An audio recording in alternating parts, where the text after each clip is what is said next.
This is such a true song. I wanted to come on here and talk to you guys about how short life is, but also sometimes how dreadfully long it can be. So, they say that misery is wasted on the miserable because there's 3 steps to love. So when you first fall in love, it's the honeymooners phase and everybody wants to be together all the time and you're just chatty Cathy both together. And then you get to the comfortable phase where you pass gas around each other and you feed each other and you take care of each other when you're sick and all that kind of stuff. And then there's the inevitable, sometimes, breakup phase that happens with people.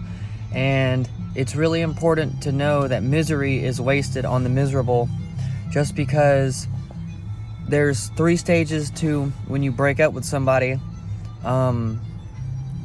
You love them so much that it hurts bad, and then that teaches you that you are capable of that kind of love. And then not only that, but you don't realize just how much you love the person until they're gone, and that brings about this deep-seated misery of you wish that they were still there, this longing of the void being filled and all that kind of stuff. And this isn't just about true love or anything. This is about parental love, childly love, like a parent loving their kids, or you love a cousin or just a best friend, something like that. And then there's finally the bad part when you start to forget about them. And that's what misery is wasted on the miserable means, is that if we could feel the misery while we're loving the person, I promise you there would be a lot less relationship endings, and families would get along a lot better, and people would not take advantage of other people as much. So my lesson for you guys today is to cherish the connections that you do have, and remember that your love is the most powerful force that you can possibly have in this universe, because love is achieving something greater than yourself. And it makes you really wonder, why is there even negative emotions about that kind of stuff in the first place? Well, it's to teach us that love is the most powerful force in the universe, okay? Your love leads you to something higher than yourself. It calls you to do great things. Your love of your craft, love of your job, love of your family, love of anything like that. And everything in this world is created from a love. Everything in this world is created from a thought. And that thought is a love that you have to see something come to fruition. Just like the fruit trees in my front yard, they love to produce fruit, not because it's their job, but because it's just part of their DNA and their nature. Us as humans, we are called to love first. Called to love first.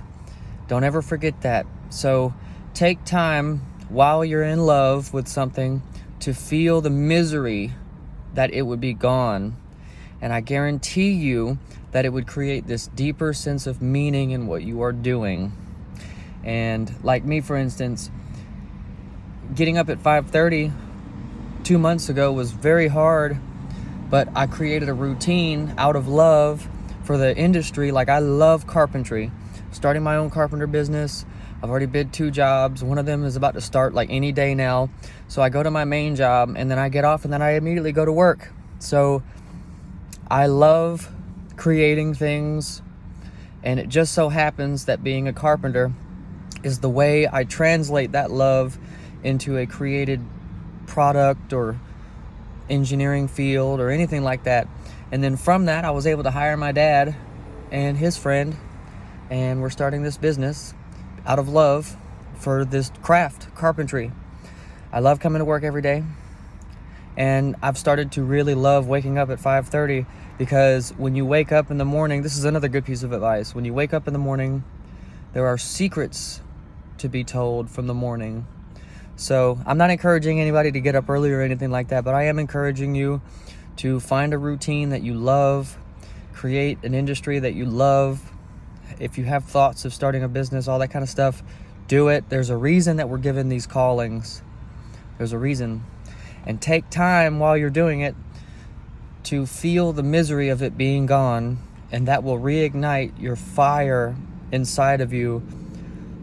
Excuse me, coffee burp. it will reignite the fire inside of you of why you love it in the first place. So I hope that this helps you guys today. I feel compelled to share this intuitive message, and I hope you all have a great day.